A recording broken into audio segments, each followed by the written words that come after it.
For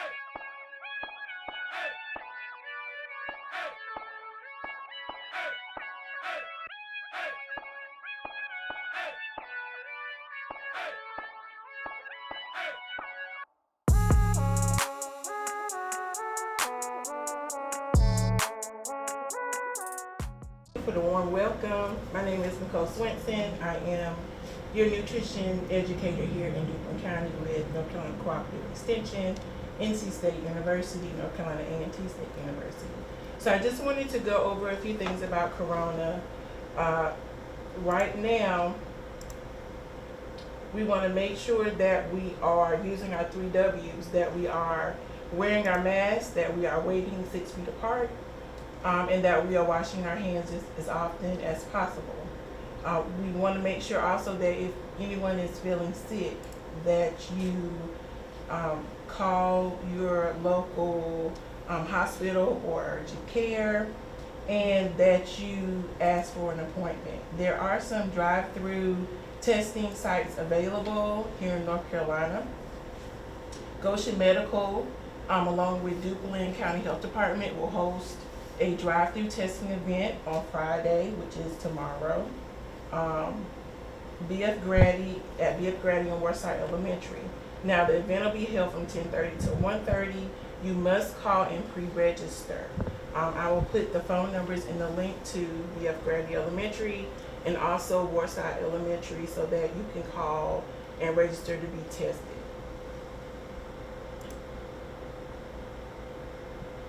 Also, if no one has heard, North Carolina will remain in a safer at home phase 2 for 3 more weeks. So Governor Cooper has announced that face coverings must be worn when people are in public areas, as officials seek to stabilize concerning trends of increasing viral spread. So as of tomorrow at 5 o'clock, anywhere you go, you must have a face mask or you will be fined. So now I'm going to turn it back over to Joel, and he's going to discuss viruses and how viruses are created and how we can avoid it in some wholeness and wellness ways. All right, so let me get back so y'all can see we're doing our face mask thing here. Plays no games. So, all right. Let me get into what we got going on. So what I want to talk to you about is the coronavirus and how we can, different ways that we can combat it in a holistic way. And that takes we can take a lot of different approaches with that. So I want to keep it very simple and just clear up some questions that I've heard people ask, clear up some kind of confusion that's going on between the coronavirus and COVID-19. So let me get into that. So first off, the coronavirus, we first discovered the coronavirus in the 1960s. So the coronavirus has been around for a while. This is not a new virus that we're encountering. It's been around since 1960. We've known about it. We've had several battles with coronavirus. So to kind of clear up some things, oftentimes we hear coronavirus and we also hear COVID-19. So let me explain the difference between what COVID-19 is versus what the coronavirus is. So COVID-19 stands for Corona, CO, vid, VI, which is virus, and the D stands for disease. Now, -19. So then I've heard people say that, the 19 means it's the 19th strand, and it's a lot of different things. COVID-19 is not the medical name for coronavirus. COVID-19 is the name of the pandemic. So let's be clear on that. So when you hear people talk about COVID-19, they're not talking about the medical term or the medical name for the disease that is causing COVID-19. COVID-19 is the name of the pandemic we're in. So that's been a little confusing to some people, so I just wanted to make sure we cleared it up. The coronavirus medical name or medical term is called SARS CoV-2, and that's spelled CARS dash CoV-2. That's the medical name for the coronavirus or for the pandemic that we're in. That's the disease that's causing the pandemic. That's the medical term. So if you are familiar or if you can remember, back in 2002, we battled the coronavirus back then as well. The coronavirus was called SARS, which stands for Severe Acute Respiratory Syndrome.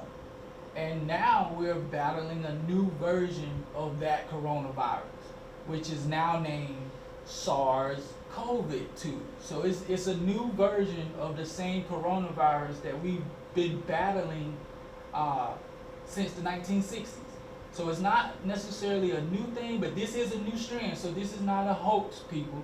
Like, this is not a joke. Like, the coronavirus is real. Like, it's not a fake thing. This is real, and it's really having a very traumatic effect on the lives of a lot of people. So, like, let's be serious about it. Let's take it seriously and govern ourselves accordingly. So now that we kind of know what the difference is between the coronavirus and COVID-19, like, let's try to understand like exactly what a virus is. So hopefully you guys at home can see, and the people in here can see as well. Like, if we look at what a virus is, a virus consists of a nucleotide core and an outer protein coating or cuspis, and sometimes an outer envelope. Let's break that down a little bit to the layman's terms. So what that means is, if a virus enters in your body, it enters in as a nucleic acid. Now, the term nucleic acid should ring a bell because nucleic acid is what your DNA is made of.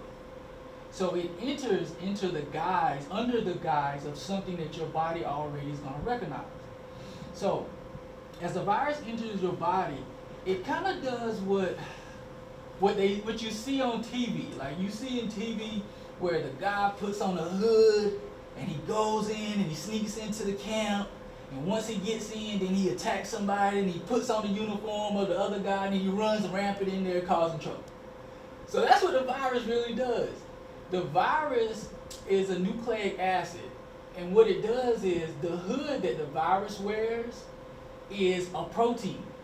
So the virus puts a protein on like a hood and sneaks inside of your body. So once it gets inside of your body, then it goes to a cell. Like, the cell now represents the uniformed soldier. The virus gets close to the uniformed soldier and boop, boop, boop, boop, boop. He takes over the cell and puts on the uniform. Now he can run rampant in your body because now he's disguised as something your body recognizes. Now, once the virus gets in your body, just know that it's already past your first line of defense. Because God, our Creator, is super dope. So your first line of defense is what they call HLA. And HLA is called human leukocyte antigens. Fancy name, don't worry about that. But what it is that every cell in your body is coated with molecules that have your genetic makeup. What that does is it allows for your body to say, hey, this is me, this is a part of what us, and what isn't us. And that's the basis of how your immune system is set up. Your whole immune system is set up on one simple premise. It's being able to distinguish self from non-self. That's it.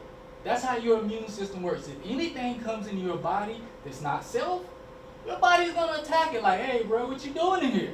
Like, you shouldn't be here. And it's gonna attack it.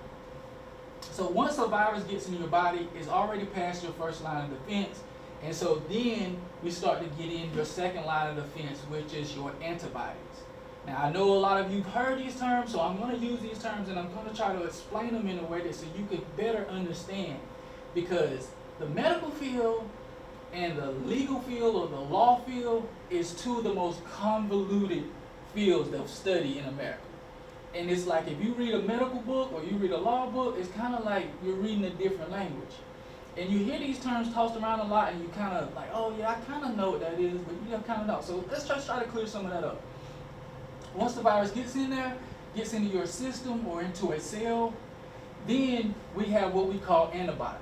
So this is what happens. So the antibodies are kind of like counselors. So they just kind of roam around the body and they look for anything that does not have your HLA. So if they see anything, any pathogen, any microbe, or anything like that that doesn't have your HLA coding, it's going to walk up to it and like, hey, what's going on here, buddy?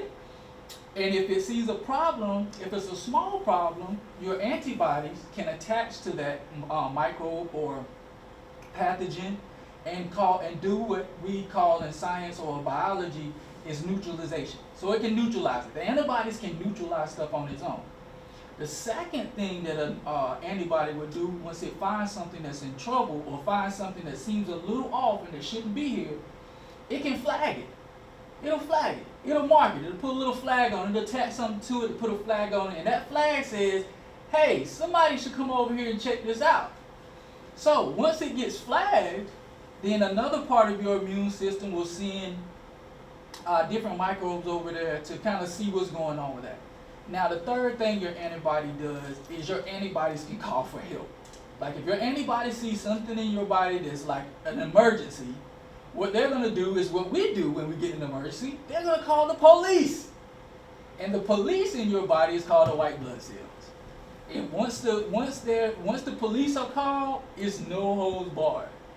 Like when the white blood cells show up, they show up to fight. They're not showing up to talk or anything like that. They're showing up to fight because they come when there's a real problem. So once your white blood cells show up, they're going to start attacking it. Now, just like everything in your body can correlate to everything outside of your body. So just like in today's conversation that we're going to talk about later, when the police in your body get out of control, you get what you call autoimmune diseases. And those happen when white blood cells start attacking parts of your body that are supposed to be there. So they go crazy like some of our police officers do today, and they start attacking innocent citizens. But they're attacking the innocent citizens of your body. So that's called autoimmune, and that's basically all autoimmune deficiency diseases are, is when your white blood cells are attacking things that they shouldn't be attacking. So now that we've kind of got an understanding of what the coronavirus is versus what COVID-19 is, which remember, COVID-19 is the name of the pandemic. So now we understand like how our immune system works. So if a virus gets in there, we have several lines of defense that is going to try to protect our body. Because think about it, we are exposed to viruses daily, every day. We breathe in viruses. Every day we breathe in bacteria. Most of us don't get sick. It's because our designer, hint, hint, big guy upstairs, did a very good job with his design. So most times we can fight off bacteria, microbes, and all of those things naturally. But when we can't, when we run across viruses like COVID, we sometimes get in, we become sick. And if the virus sits in there and causes too much trouble, we will get sick. So we have to just be mindful of that. Once that happens though, we're just gonna, what we need to do is to give our body the best chance that we have to defend itself. Because remember, viruses are different from bacteria in the fact that bacteria can reproduce on its own. So medically, bacteria are classified as being quote unquote alive versus a virus that is not alive because it can't reproduce. So what we need to do is give our body the best chance we've got for it to defend itself. Because unless there's a vaccine, you're just going to be sick until your body can defend it off or to fight back the infection that has caused you to be sick. That could take a while. So what I want to do now is try to give you some foods, some foods and some herbs that are going to help you. So COVID-19 is the pandemic.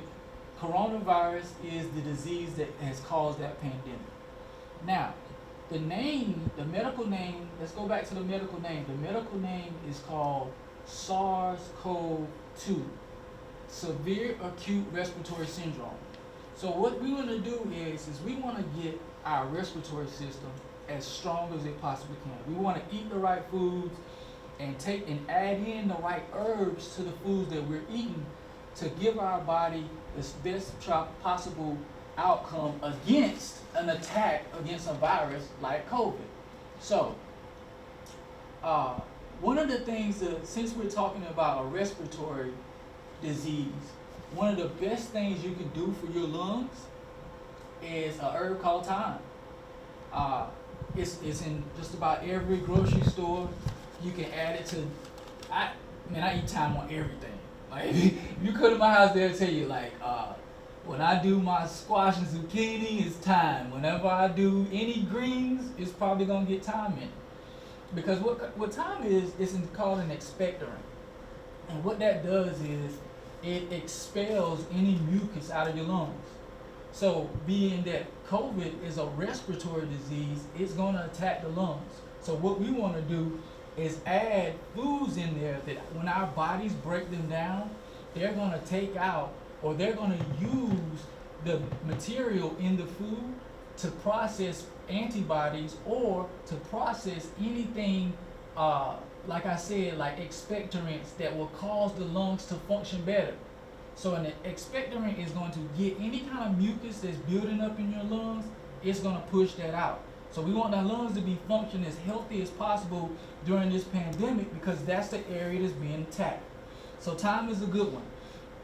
Another good one that's good for the lungs is sage. Add sage to your food because sage is a decongestant. So it's gonna help your lungs, it's gonna clear you out. That's another great one that you could just add to your food. You don't have to do anything different, but add these herbs to what you're already cooking and they start to build up antibodies or to help your body build antibodies so that you have, what you want is more policing going on in your system right now.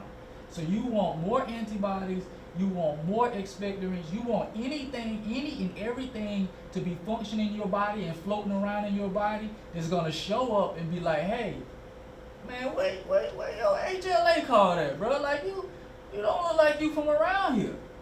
And all of those things will attack any pathogen that's not supposed to be in your body. And if they can't attack it, they will flag it and be like, hey, look, this bro right here, he hanging out in here and he ain't got this HLA card. He ain't one of us. And that's how your immune system works. It recognizes what is self versus what is not self. Because we had a great designer. Let's not forget about our designer. We had a great designer with this. So our designer did us a great favor by creating our immune system the way it is. Another antiviral and antimicrobial is garlic. It's a great, so an antiviral is a molecule in the body that acts or attacks any type of virus forming cell. That is what an antiviral is. So garlic is a good one. Honey. If you like tea, you like warm tea, you add honey. Honey is an antiviral. So you want as many antivirals floating around in your body as possible during this pandemic, because if you do happen to get invaded by a virus, you want as much defense inside of your body as possible. And that's gonna help not only defend you against the virus, but if you do get a virus, it's gonna help speed your recovery. And that's what we want. We want to slow down as much as possible people being sick from COVID, or I'm sorry, not from COVID, from the coronavirus. And we want people to be well, get well as fast as we possibly can, because it's nothing to play with, y'all. Like, it's real serious. And the next thing that I want to talk about is something that I rarely hear talked about in the news, is the circulatory system. So remember, oxygen comes through the lungs. The way that the rest of your body gets that oxygen is through your circulatory system. So if you have blood issues, or you have vein issues, or you have heart issues, the coronavirus is going to be more deadly or more detrimental to your health, because that is the way that the oxygen moves around your body. So, in order to build that part of your body, we need iron. Yes, iron. So, to build up your circulatory system, we need iron. Why iron? Because, so let's put this in layman terms. So, when oxygen leaves your lungs, it goes through your air sacs into your bloodstream. Once it enters in your bloodstream, the car that's going to drive the oxygen everywhere it needs to go on your highway, which is your veins. So pretend like your veins are the interstate. The cars that are driving on that interstate are called red blood cells. The person or the protein that is driving that car is called hemoglobin. The engine that is allowing that car to move is iron. Remember, your heart produces an electromagnetic field that pushes everything through the body and circulates everything through the body. How that works is that it needs iron to be pushed by this magnetized force that your heart is producing. So that's kind of how that works. So that's why you need iron. Iron is very important, because the more iron you have, the stronger the engine. Because the engine is the car is the red blood cells. The engine of that car is iron. So to increase your iron, it increases your circulatory system, which is going to help you better fight off anything that is causing a respiratory infection in your body. So good foods for iron. The best food that you could possibly eat is growing, I'm sure, in your yard right now. It's dandelion leaf. Dandelion leaf is packed. Dandelion leaf is probably one of the most, if not the most, iron-filled leaf that we can eat. Dandelion leaf is 5,000 ppm of iron per leaf. That means 5,000 parts per million. That's better than kale.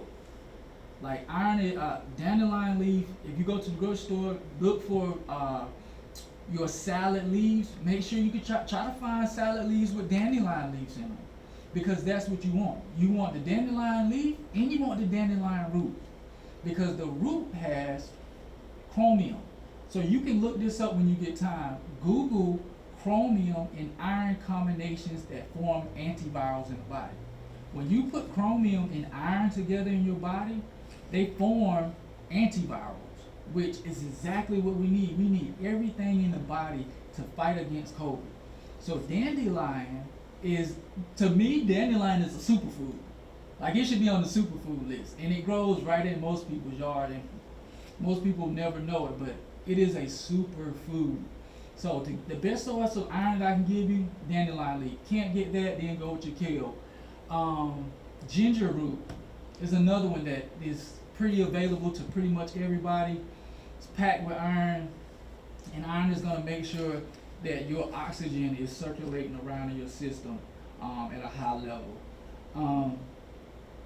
Those are the main ones that I would suggest. So dandelion leaf root, ginger root for iron, garlic, honey, turmeric are all antivirals, antimicrobials.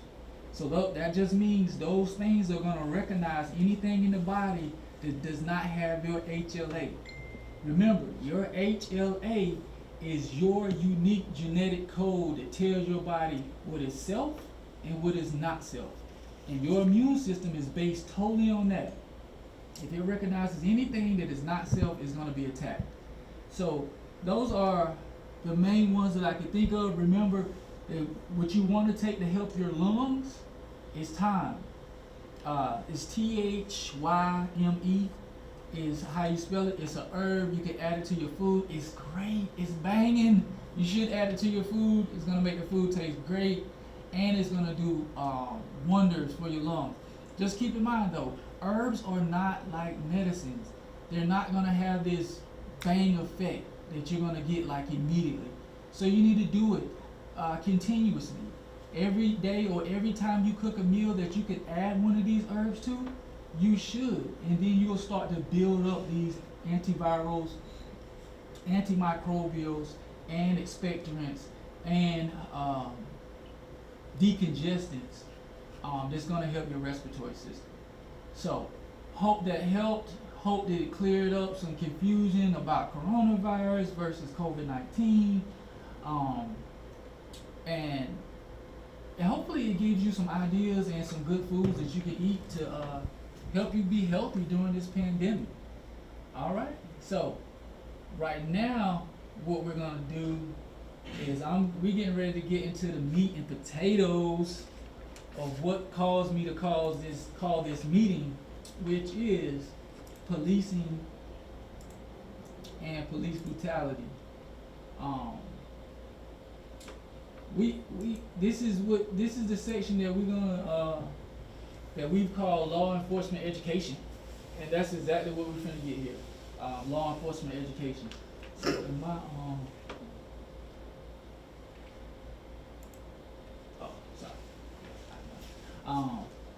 so look, I am super excited to bring up our next speaker. And look, I'm gonna try to get through this without getting emotional, because I hear so many times people say in the black community that black people don't stick together, we like crabs in a bucket. Man, y'all, let me not be emotional. So I called this brother, and I called him on Monday, y'all. Monday. Today's Thursday. I called this brother on Monday, and I talked to him, and immediately, once I told him what I had going on, it wasn't any hesitation on his part at all. He immediately was like, "Hey man, let me try to shuffle some stuff around, because I'm gonna be there." And it is those acts that I always like to publicly share with people, because if there ever was a narrative that was true that black people don't stick together, it's no longer true. You can stop saying it. And if you hanging around people who don't stick for you or who don't stand up for you, then you hanging around the wrong people. And so that narrative is not true for the majority of black people in our culture. It's not. We stick together, man. This brother came all the way from Charlotte to be a part of what we're doing, man. I live in rural Duplin County. Now, mind you that his roots is from here, so he a brother for real. But to drive all the way from Charlotte, y'all better Google that. Google it. That's a long way, man. Like, that is a long way, so I'm very appreciative of this next speaker that's about to come up. So, and listen, as if that wasn't good enough, let me just give you a quick little rundown about who finna talk to you. So, we're talking about none other than Reverend Dr. Chris Herron. So, yeah, so that right there should have been like, whoa. But if that didn't do it, so we're talking about a man who has several masters. We're also talking about a man who's the project director of the Rural Domestic Preparedness Consortium, executive director of the Institute of Homeland Security and Workforce Development. Just sit back, I'm gonna keep reading. An independent counselor that provides training and facilitates public safety, emergency management, faith-based, and human services organizations globally. I ain't done. Hold on. His academic presentations include North Carolina Central University. I'm an Aggie, so he can't be perfect, but we ain't gonna hold that against him. We love this brother. So, the Department of Criminal Justice for Black Lives Matter, the National Association for Blacks in Criminal Justice. He's spoken at the Minority Communities Statistic Engagement in Pine Nose Shores, North Carolina. He's also spoken at the Police Accountability in Lexington, South Carolina. He's also spoken at the Conflict Resolution and Diversity in Tampa, Florida. I mean, man, I could go on and on and on and on. But without further ado, man, I want everybody, like if you at home, man, stand up. But hey, as I bring to the podium, Reverend Dr. Chris Herron. Let me get a big round of applause. Thank you so very much. I'm the humble servant. You and Sister Cousin Nicole. It's all about you all and the people here, because we can do a whole lot nationally. We can do a whole lot by marching, which we should, but there's nothing like grassroots. We can be seen and we must be seen. We must be heard, but we also have to feed our intellect. And I will say, because what my full-time gig is at Sand Hills Community College, and I got to definitely give that shout out. So normally I am all over the place, teaching, writing on the board, presenting, whatever the case may be. I'm going to try to stay focused and right here, so if you see me getting a little antsy, that's what's going on there. When we're speaking about feeding the intellect, when we're speaking about taking our knowledge base to another level so we can be better and more informed, sometimes we don't do that because it's not the most exciting. So when I was listening to my brother there before, having some excitement and coming along, that's a good thing, but we have to do that. What we're going to do is cover a few things relatively quickly. A few of the things I'm taking from a couple of my books. We're going to push and move on because of the short period of time. One, I'm going to try not to bore you, but we got to go back in history a little bit. So we're going to go back to some stuff that you should already have and remember, and talk about government and structure. Because then that feeds into the levels of government, and then that feeds into the components of the criminal justice system, and that feeds into our local law enforcement things right here. And then next we'll speak briefly about some things that can be done to engage our local law enforcement. Now let's go back. I would normally call on folks and ask questions, so I'm just going to give a pause. We're going to go back old school, really probably middle school, and say the three branches of government. And when we speak about government, I want to make sure that we're speaking about our government, right? We're not speaking, and when I look away, I'm looking at the way folks say, because I like to see eyes there. So you can see me here, looking back, I have to see eyes. But we're going to speak about our government because we get hung up in this thing of us versus them. They, government, they police. And that creates the mindset already that we're not in control.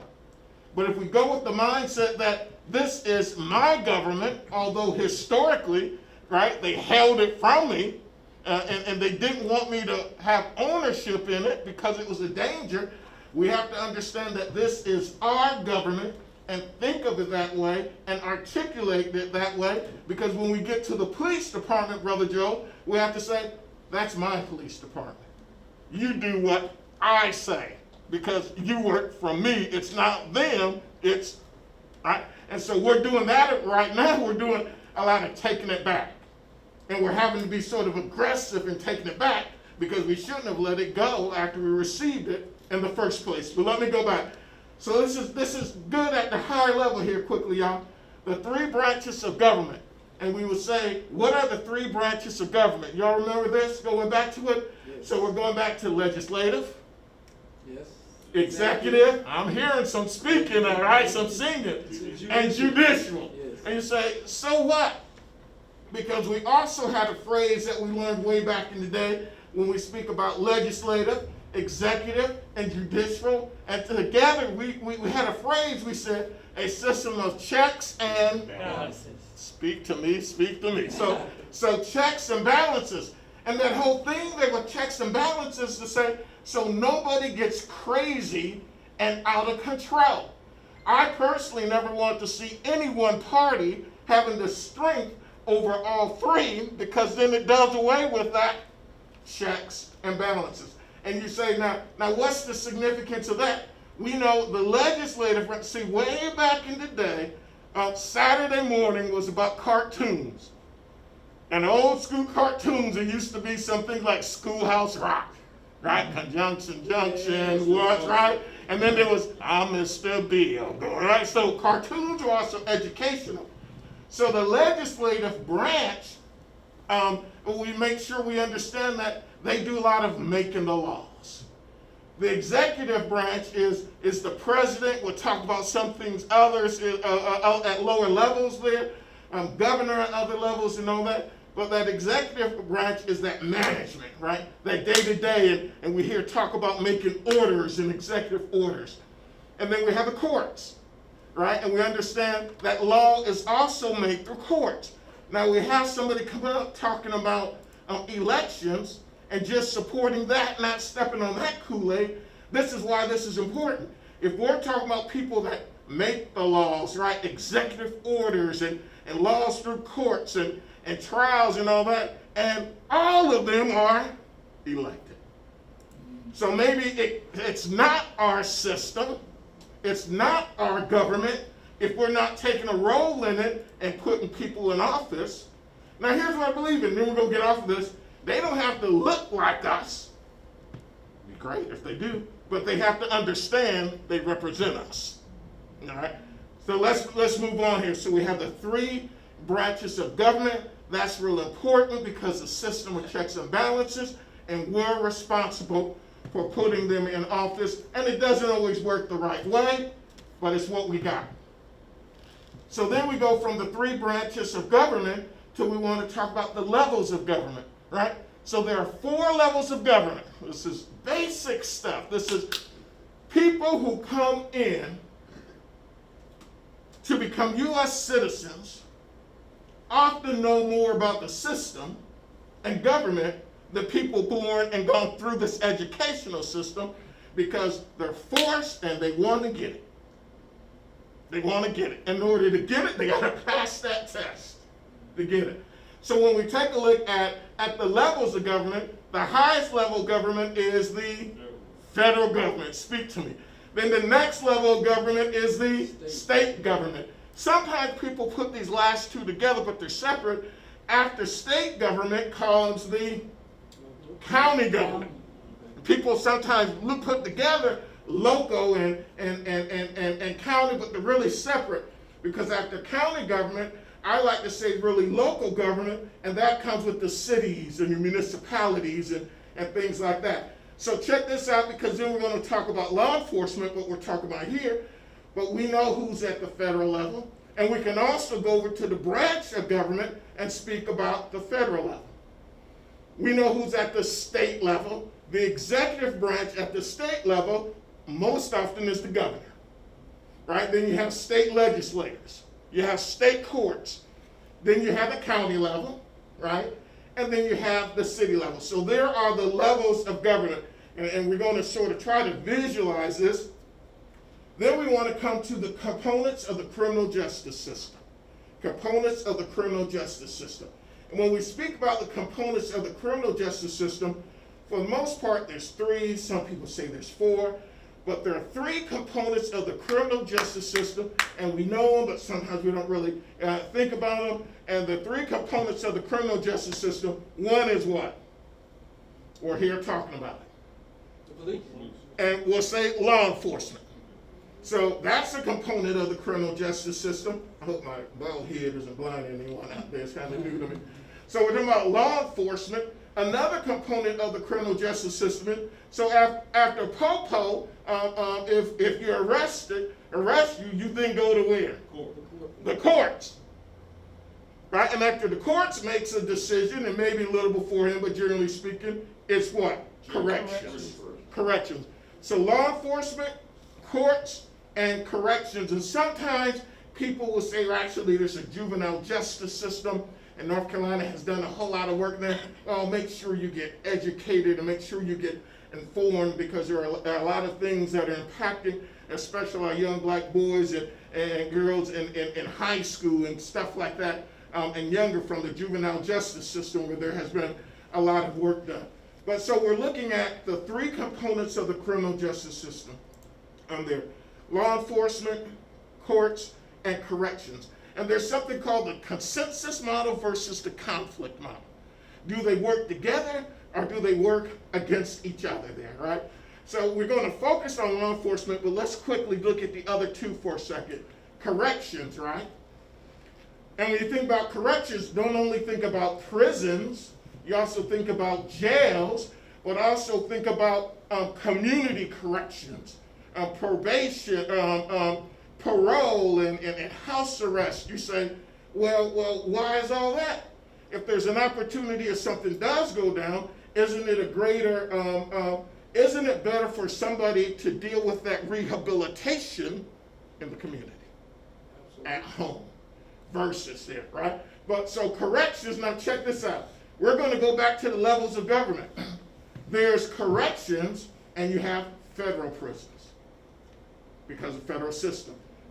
Go back, remember what federalism is. And federalism is the federal government is not supposed to become part of the states no more than necessary in disputes and all the things like that. So you have federal corrections, you have state prisons, you have county jails. In most places, local jails no longer exist, but at one time they had holding cells and all for local jails here. And you say, well, what's that all about? Remember this? And a lot of us, unfortunately, had to learn this. You break a federal crime, you're going to federal prison.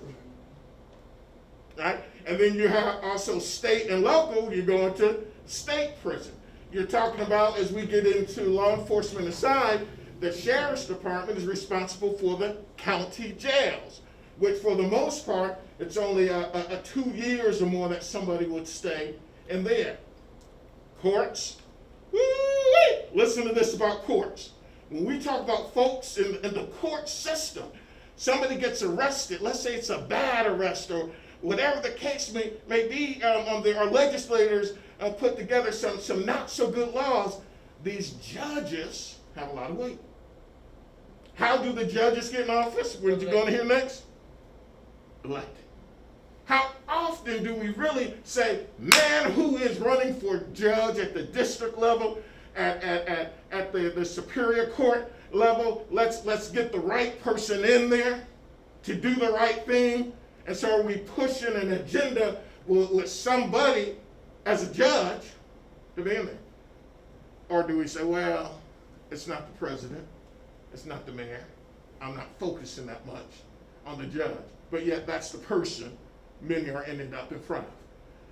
I write about my writings and I say, I think one of the most dangerous and powerful positions in the court system, and I've been doing this for a long time, and now it seems like people are waking up. It's the district attorney. It's the prosecutor. Man, I've been black all my life. And I can't think of any time that I have heard grassroots people get in an uproar and talk about who's running for district attorney or prosecutor. Be it he or she is the one that's going to make a decision, do the cases go forward or not? And how are they interpreted? There is, so you have your prosecutor and others in the court system. Now we're going to come on and so we can do this and get this other piece and wrap up so we have some questions here. We're talking about law enforcement. Federal law enforcement. Who's federal law enforcement? FBI, DEA, right? You have in the military, you have ATF. There's a plethora of federal, U.S. postal inspectors at the federal level there, right? And most folks who unfortunately might get in trouble know if you have the federal law enforcement folks coming after you, you got an issue. Not making light of anything else. So we have the federal level, then we have the state level for state law enforcement. Who do we know in this? And it differs by state.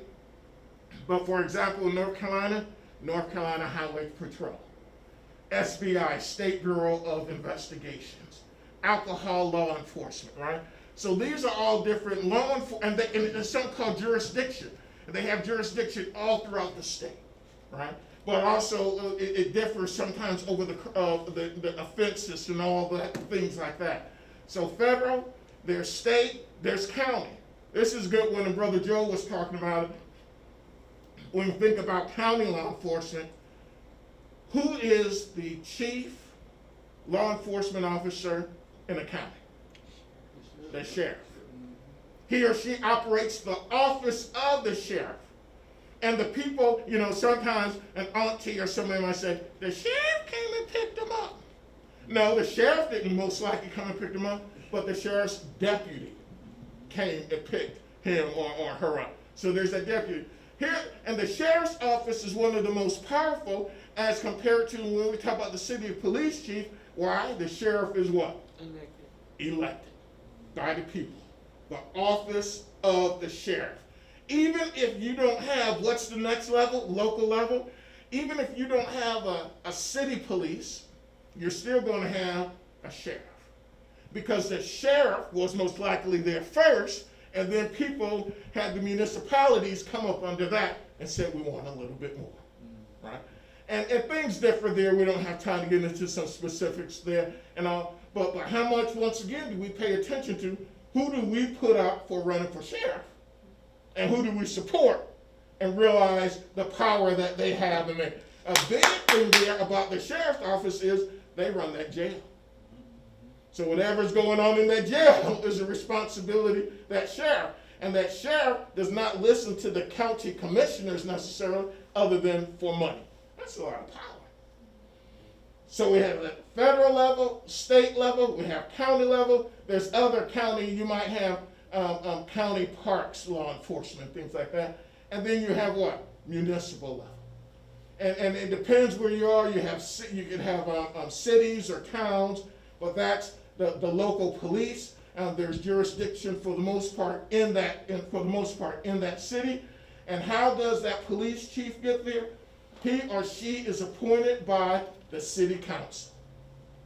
And how does the city council get there? Election. Elected, right? So once again, supposedly that council represents the people, so therefore that chief and that department represents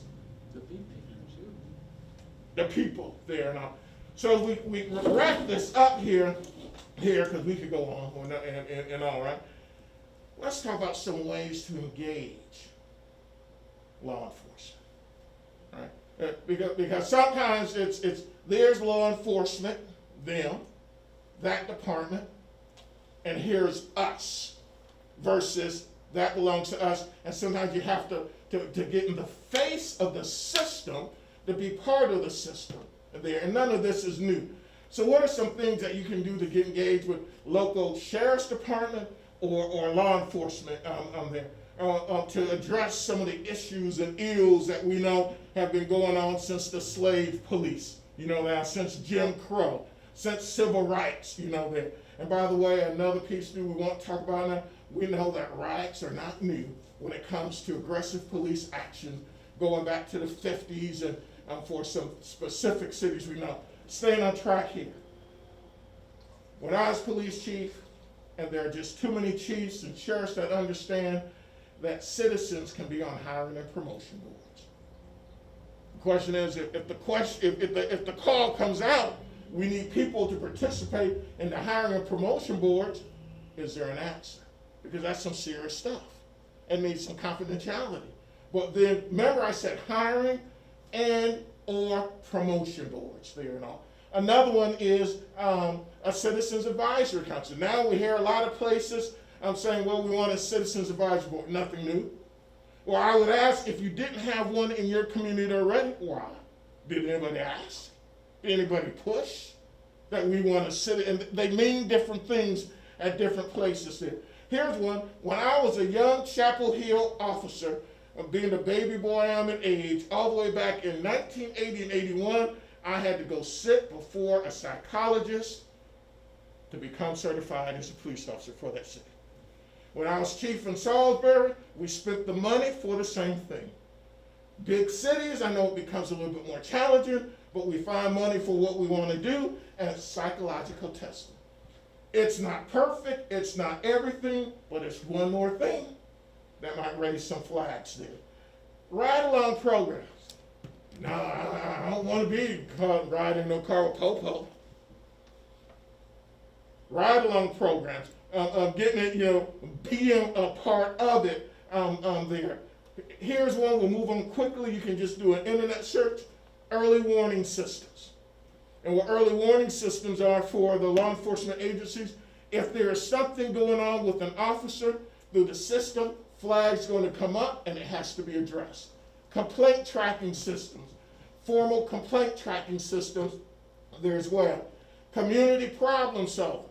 But in order for an officer, a deputy, to get into the community to do problem solving, now here's where you got to understand it's necessary. Sounds a little complex there, but you have to go do some patrol deployment studies because he or she has to have the time to get engaged with the community rather than responding to calls. And has to have a system. Now here's how it ties together. Are the promotions based on arrests and citations by themselves, reactive? Or are the promotions also based on positive, proactive engagement? So if you want to be promoted, if you want to get a pay raise, what are you doing in the community? Money matters. Many folks there, and it also ties in once again to the employee evaluations there as well. Citizens Police Academy, there's just so much. The thing that I'll end up with here is just remember that this democracy, how flawed it may have been and how imperfect it is now. I've been to Africa. I visited in Kenya National Police and Uganda National Police and the prisons.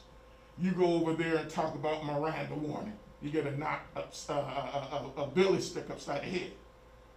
So the reason I say that, while our system is not necessarily the best, it's sure a lot better than others if we seek to make it do what it's supposed to do there. And I use these as guides.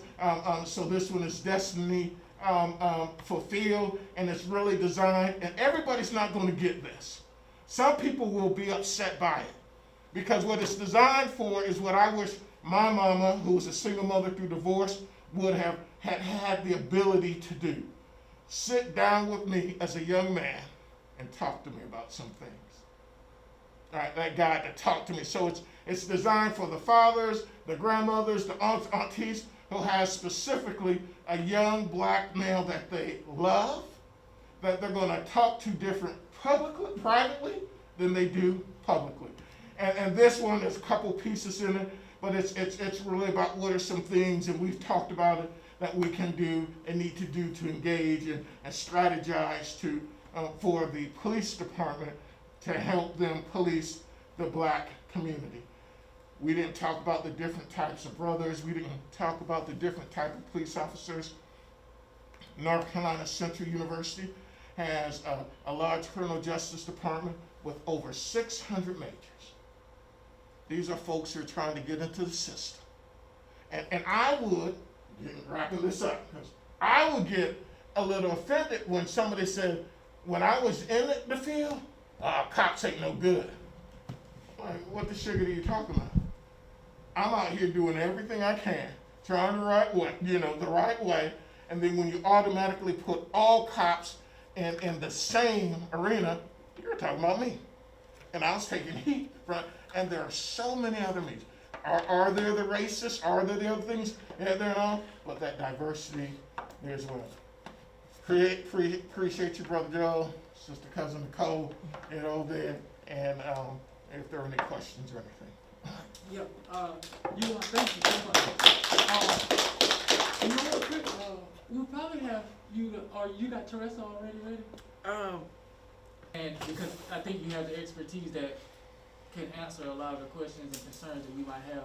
So I'll open it up. Does anybody have any questions that they might want to ask regarding policing and how we can kind of bridge this gap between the police force and how we see it versus what we've been seeing in the media nowadays? Does anybody have any questions? Or anything you need clarity on? Anything that you might need clarity on. Okay, so I was just giving y'all an opportunity. So I got a question. So my question is, as we move forward, I see that. So first of all, I want to ask, Dr. Henry, are those your books? Are you the author?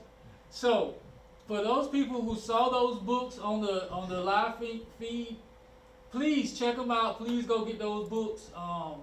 We want to make sure that we support each other. So as soon as I leave here, I'll be getting those books myself. But can you talk about some of the strategies that you may discuss in the book, and how we can use that in a rural community like we have here? Oh, just that. Say that again. Can you talk about some of the strategies that you have in the book and how we can use those here in Duplin County? Yeah, I think there's a couple. One, just start off, well, a few of them. One, making sure in Duplin County, knowing who's running for prosecutor. Even back up. Before we even talk about running who's for prosecutor, is there somebody that you all need to put up to run for prosecutor? Is there somebody that you need to put up to run for judge? And then next to that is speaking with the different local law enforcement agencies to say, what are some of the things like this that let me back up. Here are some of the things that we want to do. Mm-hmm. Asking them, first of all, does your department have an early warning system? Then we say, well, we can't afford it. Then you go to your elected officials and say, well, we need to make sure they get the money for an early warning system. Is there a complaint tracking system, right? Here in Duplin County, saying when it comes to promotions and hiring, we want citizens on the board.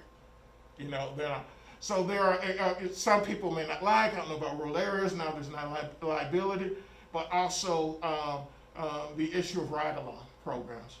There's where, but it's the other thing is learning about the local sheriff's department and the police departments. My question would be, what do we know about our local law enforcement here? The structure, who's in, and things like that is what. You see one on here, maybe if we get back in a second. But yes, sis. So most people don't know, most citizens don't know who their local officials are. They don't know who's running for what. How do we find out, and how do we get to know these people as a community? Yeah. So a few different ways, there. Here's a good one. How often have we attended, or do we attend, the county commissioners meetings? I was doing some work in here a few years back, and I made a presentation at county commissioners. Up until now, those county commissioner meetings were open.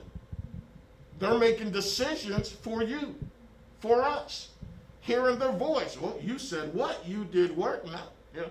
So that's a good way to understand and see what's happening at the county commissioners meeting, what's going on, who's there, because then when it's time to get ready for folks to run for office, well, now understand.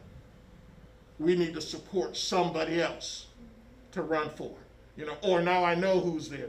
Same thing for city council or town meetings, When's the last time we've been to a town hall meeting? Separate from what's going on here, now. And I think they're probably still going on virtually. So I would say two things to start off with is, who are your county commissioners? What are their thoughts? What have they voted like? What are the city and town leaders? And the issue with that is, it takes a little bit of time. And that might mean if it's on Tuesday night, we're going to be there on Tuesday night, or we're going to have to be busy doing other things. And so I think that's a great question, and I think that's a great start, right there. And then the other thing that you have is whatever party, political party, you have an interest in, maybe both, go to their meetings. Because before somebody runs for office, quite often they've been at those political party meetings, Republican or Democrat there, and they're deciding who they're going to support. Discussions going on. Okay, see, but you remember that question? Did they take it down? No, sir. Did I answer that question? Yes, thank you. They want to know where your books are. I don't know if there's enough. So, and these are guides, often I would use during the workshops, but they're on Amazon. And once again, it's guides because I talk through, there are a lot. And sometimes, stuff's in there. Growth is sometimes being uncomfortable. Absolutely. Growth is sometimes being uncomfortable. We have one that was challenging a little bit. Right there, go on. So this question says, I want to know what he has to say about his brothers in blue in Wilmington who were fired. Can you explain why we should believe they aren't the majority? First of all, they're wrong. So in my book, I'll try to go through. In my book, and I only say book because I'm not trying to push there. I talk about different type of officers. There are the racist officers that absolutely should not be in there whatsoever.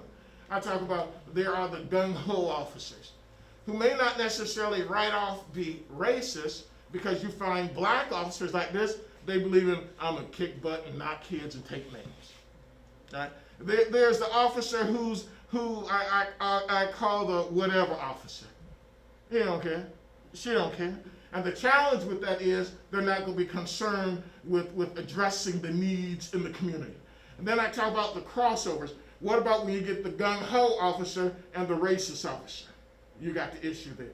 So the question specifically says about the racist officers who for example, in Wilmington, there who did some things. Why should we not think all of them? I don't know Wilmington Police Department.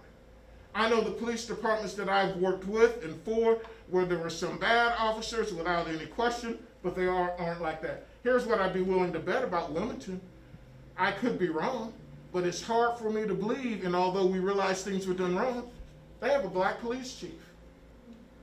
So maybe I'm wrong, but it's hard for me to believe that he is racist. Now, might he, and I don't know, be addressing the things that the way that we know they need to be done?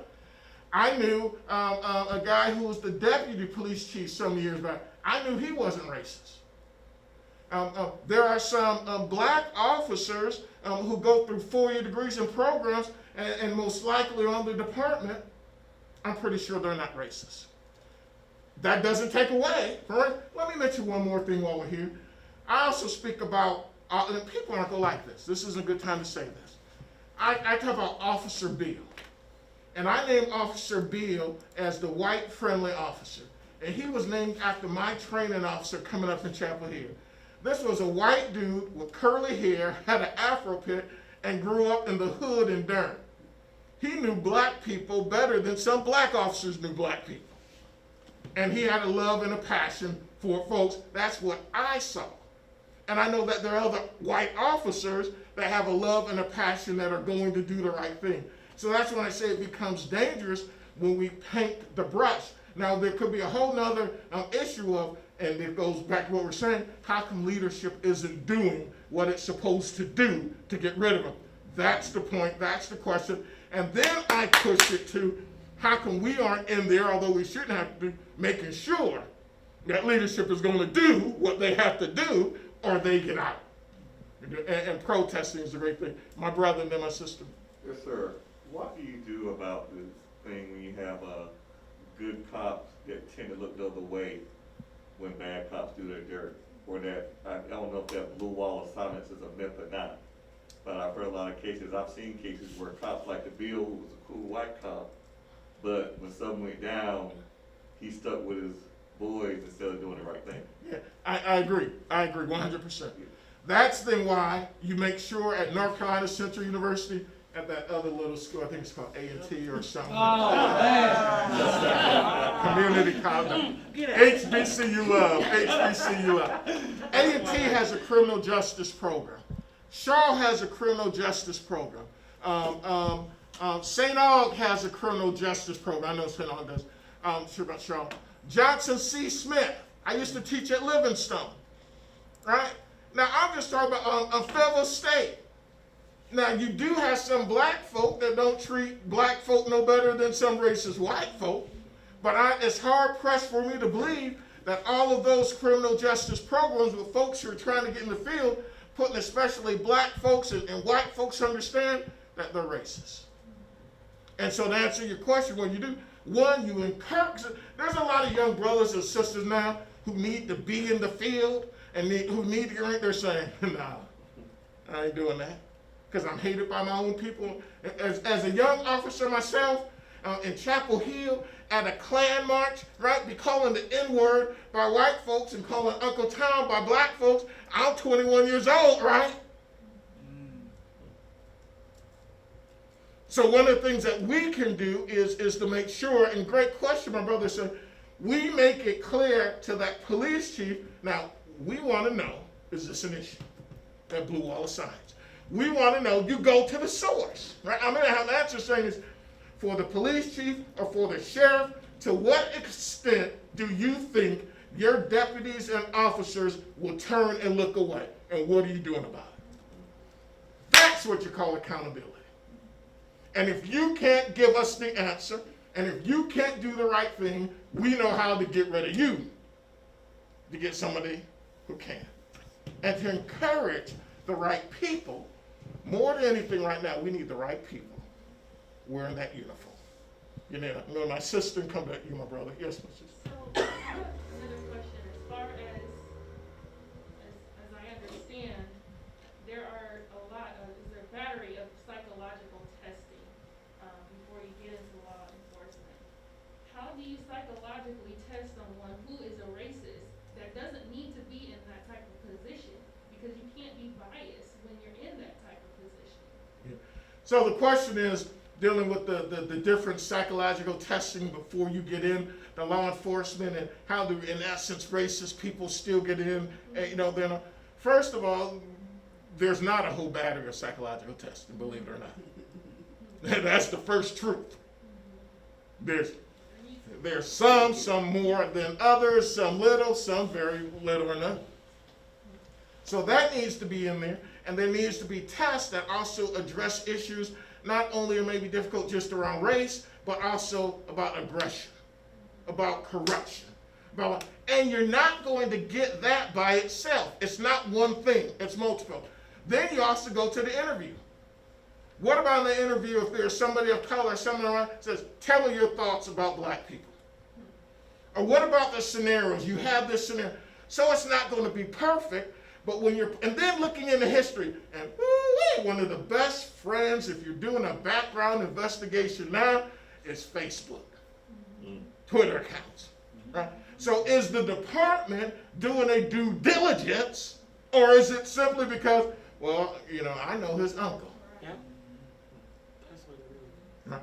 And if it is that, do we know that? And then goes right back to the same thing. Are we making sure who people are doing the recruiting and hiring know from us? So someone asked something else, how do we get engaged? What do you know about your local law enforcement and their hiring policies and processes to put people on the street? Because could people lie? Yeah, this on. But what do? We start.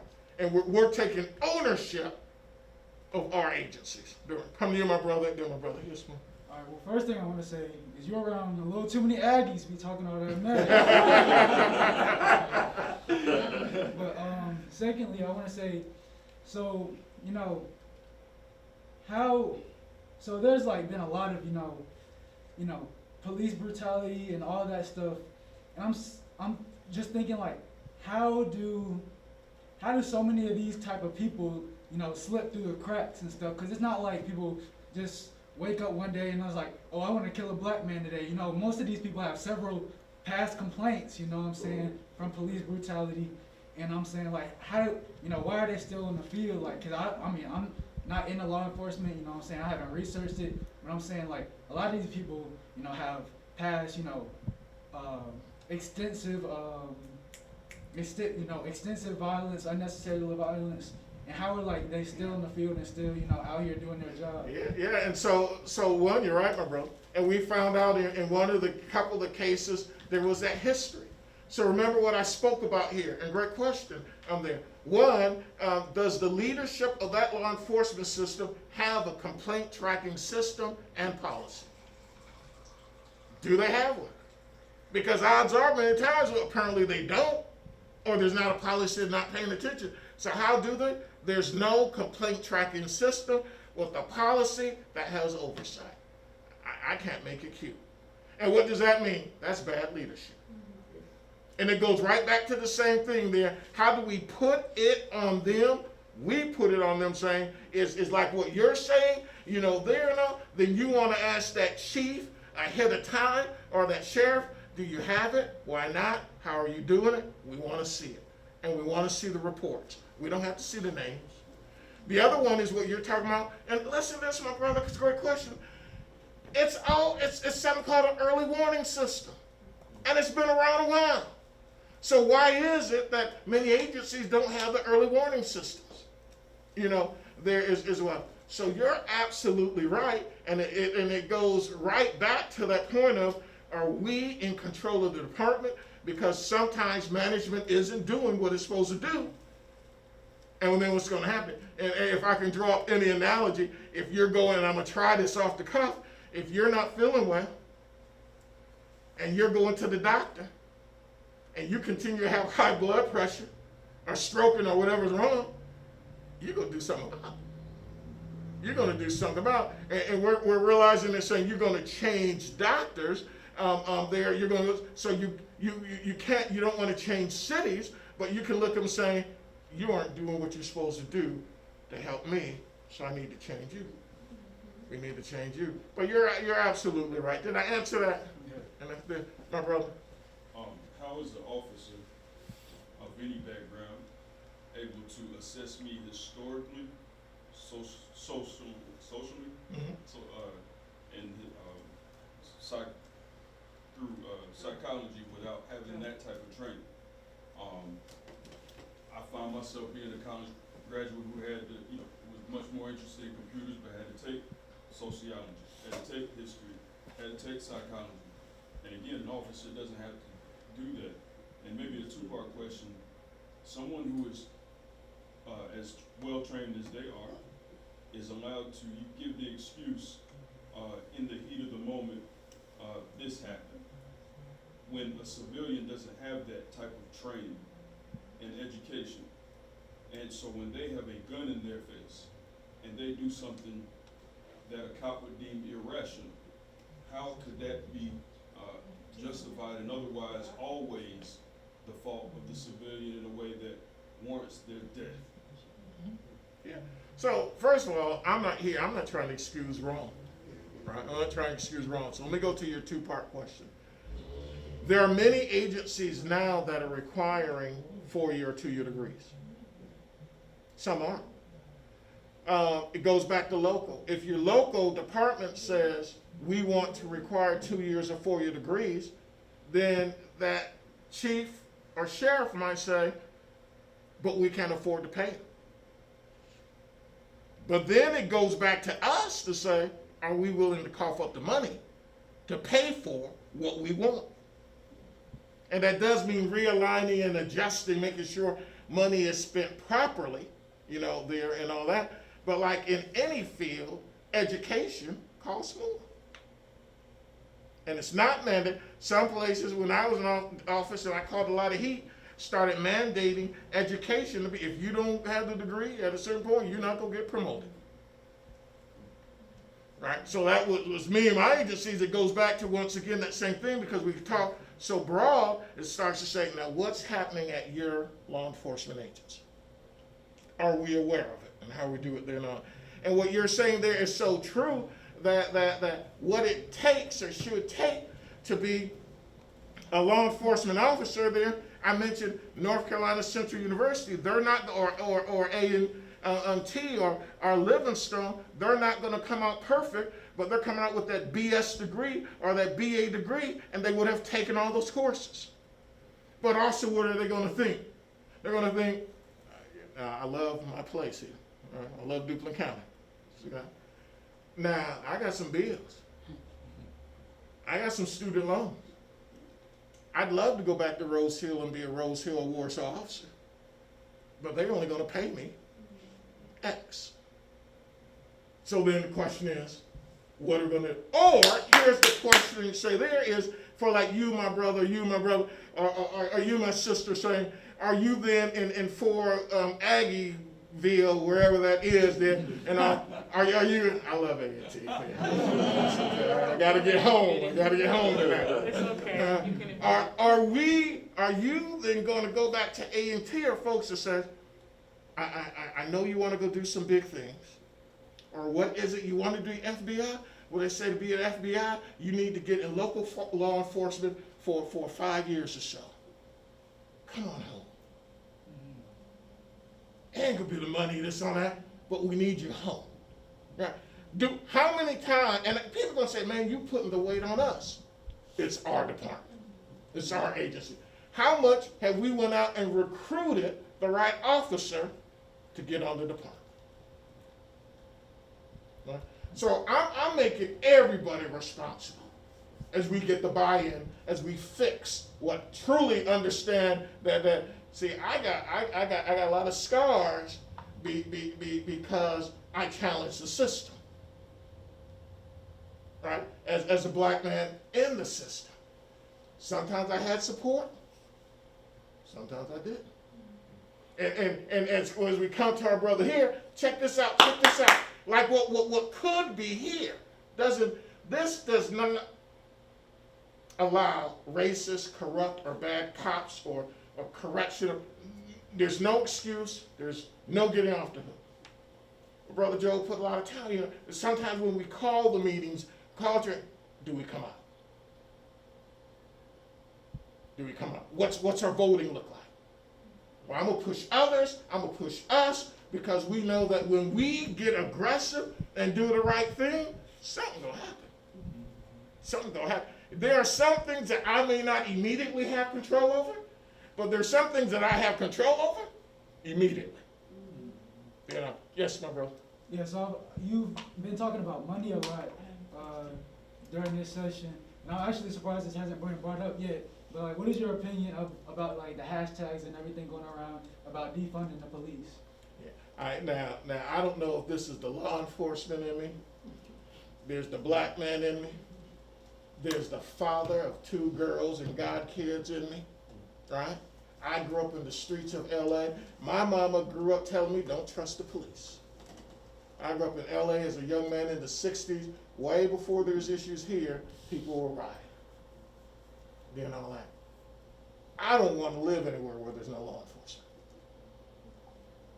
If my daughter calls and says, I know there are issues and there's a lot of wrong there, if my daughter is sexually assaulted, I want something to happen.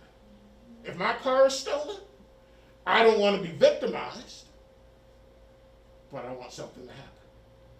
To be there. So I don't think it is defund the police. I think it is make them work right.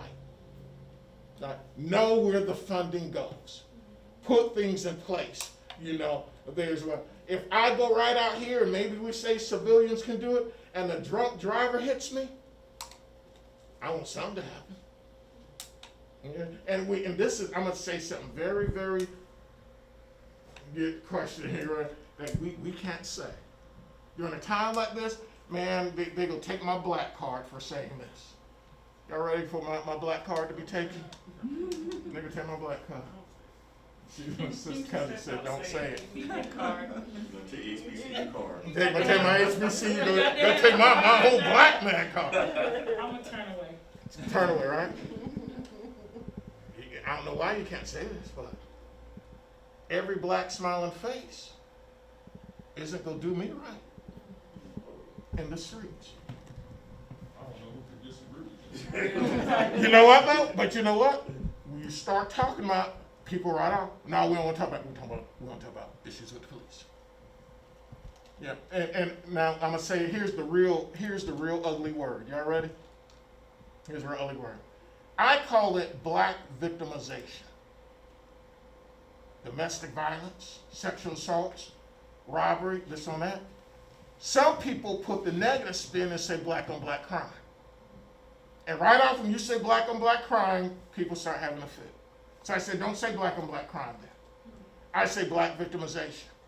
Because if Brother Joe here does something to me, or I'll flip it, I do something to him, I have to do some time. My family is victimized. He's victimized. His family is victimized. Right? So, there's still the stuff that we got to talk about among our own and act like that's not there. is where, don't take my black card, guys. I honestly don't think black on black crime is like a thing. I think it's just crime. Because I mean, if a white person kill another white person, it's just crime. So why come a black person kill a black person? Yeah. Oh, it's black on black crime now. So that's why I call it black on victimization. And here's the difference. Now I'm gonna get in trouble. I'm trying to say this thing right. When I talk about it a love for black people.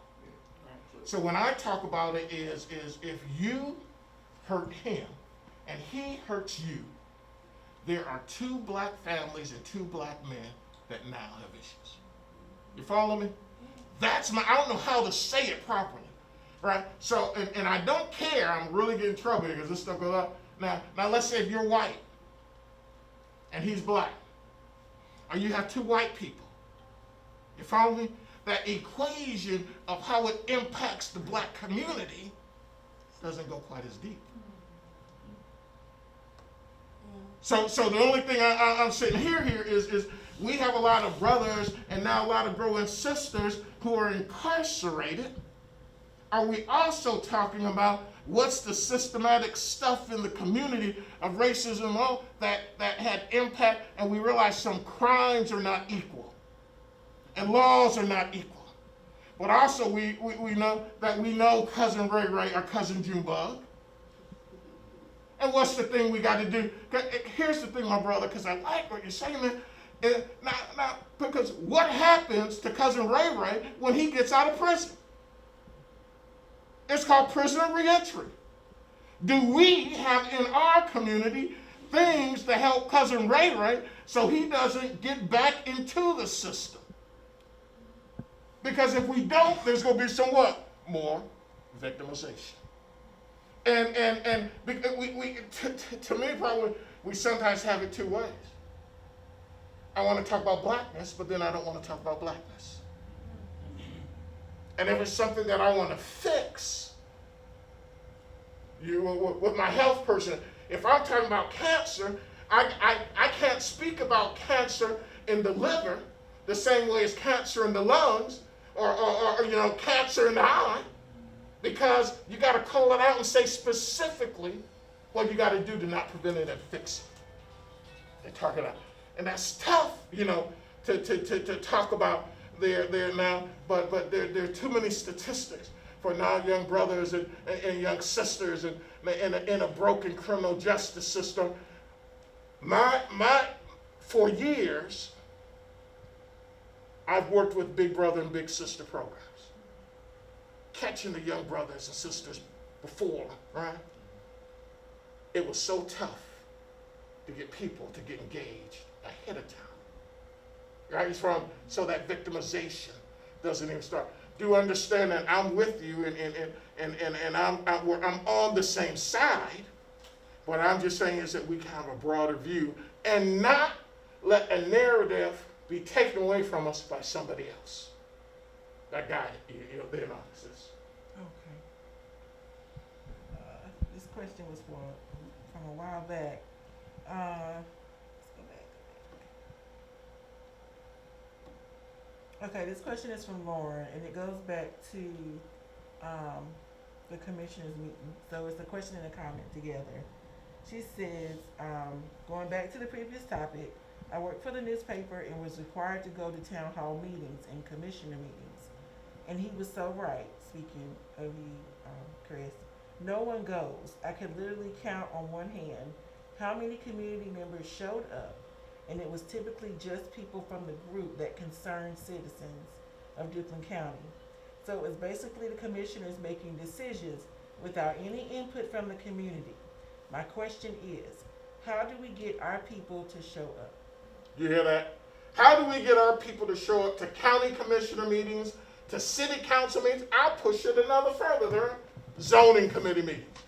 You say zoning committee? What zoning committee meeting got to do? We talk about black business. It has impact on zoning and things like that, right? We know in some cities there what's happening with when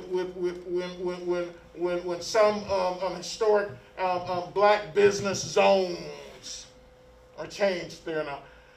So the question is, how do we get more folks there? I think one is having more like this.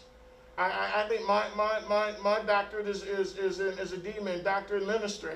I New Christian Chapel, right?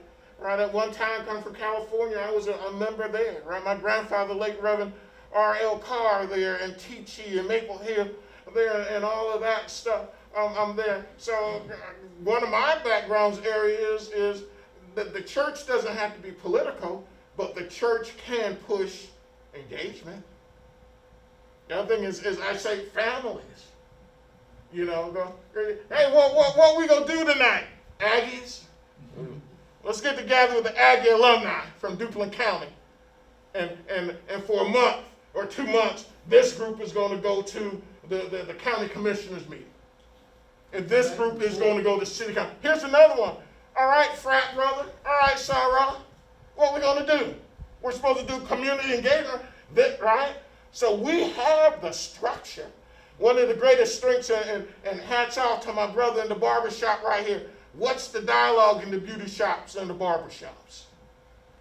Right, so answering the question there is us being hungry and aggressive. My thing, yes, we have to take to the streets, but what about, as in many, many other times, we come off the streets? What are we going to do? And we can't be tired. And we can't say, I got some other things to go do there. I know we're getting ready, probably got 1 and 1, you're probably getting ready to yank me over here. Yes, my brother. Yeah, I can speak to what the lady was saying, because I'm actually on the zoning board here in Georgia. Oh, okay. Yeah, and I go to the city council meetings, and I'm telling you, I'm the only person there. Like, I'm talking about African American, I'm talking about to the meetings, I'm the only citizen there. No. And they're talking about passing budgets, they're talking about they're passing budgets, new ordinances that's affecting everybody. I'm looking around watching these people making decisions that affect everybody. And I'm just shaking my head like, wow. But what's happening now, I'm thinking what's going on around, I think there's an energy there. And I think people want to know what to do with the energy. They need to be guided in a productive place. So that's where we are now, trying to get people to get all their energy and make it productive energy. And see, here's where this meeting will be a failure. Let me tell you where this meeting will be a failure. And we call it, where I come from, the remnant. Yeah, y'all, whoever y'all, some of y'all of some faith, you're getting this and that. But it only takes a remnant. So is this remnant here going to go out and spread and do? Or is this meaning, oh yeah, I heard some interesting things.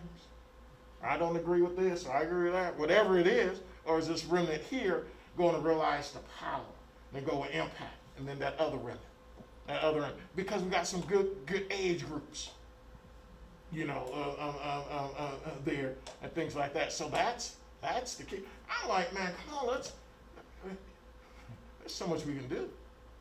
But I used to just get drained and tired of begging and calling meetings and trying, and people not showing up to do it. But let something happen. Ready to knock my door down. And that's okay. The first thing I would say is, now where were you 6 months ago? We're going to address what because we got to do that. But come on now. You there as well. Yes, sis. What do you think has caused us as a community to be so disengaged when it comes to law enforcement and going to those meetings? I mean, why are we so disengaged? Good question. I would ask, to me, if we had time, I would ask that question, right? And sometimes it begins with us, as individuals, and then we spread out. I think one, when it comes to all right, here you go, real quick. Some cultures grow up with their families saying, this is what we're going to do. So how do we change that narrative? Because like you said, your mom told you to stay away from police officers. They were bad. You don't stop acting up, I'm going to have him arrest you. And it starts. So I get down on my knees. Well, nah, I ain't going to arrest you. Respect your mom, do your mom. And I connect with the child. So why are we see things on TV that are real. We hear things on TV that are real. Then that's enforced with then how we communicate with each other and how we're armored or how folks educate and communicate us. I would have listened to my mother, I wouldn't be here now because I would have never become a police officer. Yeah. So how then do we, and maybe, what's the next steps? Maybe from this it's birthed, you get some things out of here saying, now let's, and I talk about in here a 2-year strategy. See the watch, I'm getting ready to get down. A 2-year strategy. A 2-year strategy. You know how it is in planning and zoning, what we do there, you know? Let's put together a 2-year strategy to bring about change. And let's see who's going to get tired within the first 6 months. Because there's so much to be done, but let's set those goals. Let's do, on that, some of the many things that we know. And we say, now you're talking about some power?